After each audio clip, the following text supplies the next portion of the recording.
Now you notice something interesting right there. He took a sip before he took the aroma. Well now, there is a reason for that. Would you care to tell him?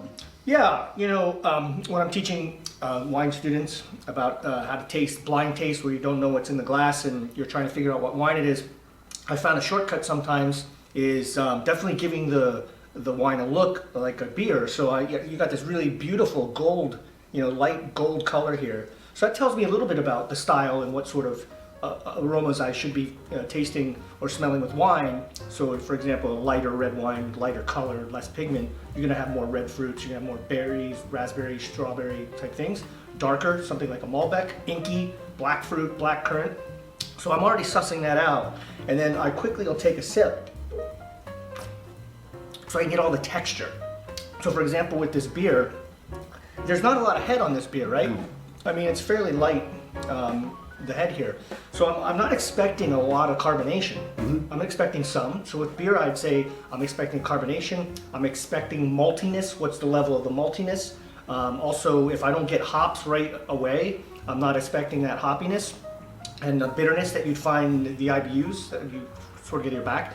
So with tasting wines, there's a couple structural components. You have tannins with reds, you have acidity all the time, white and red.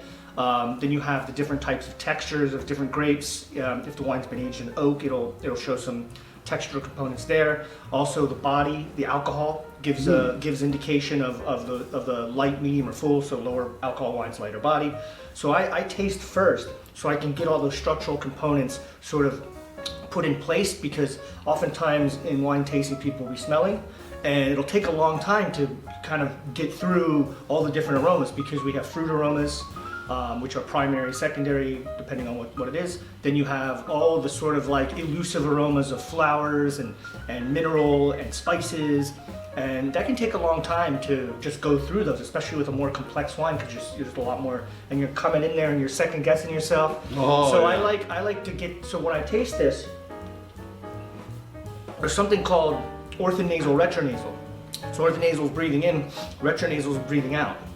And when you're tasting a wine or a beer, you get that original flavor coming in, and then when I'm smelling, I'm getting like it's like it's compounded for me. So the flavors are compounded, and I'm more easily able to really hone in on very specific things. And if I'm looking for a specific grape variety or region or something like that, I think it gives me a little bit of an edge. You know, just that little edge to really sort of figure out what's really going on.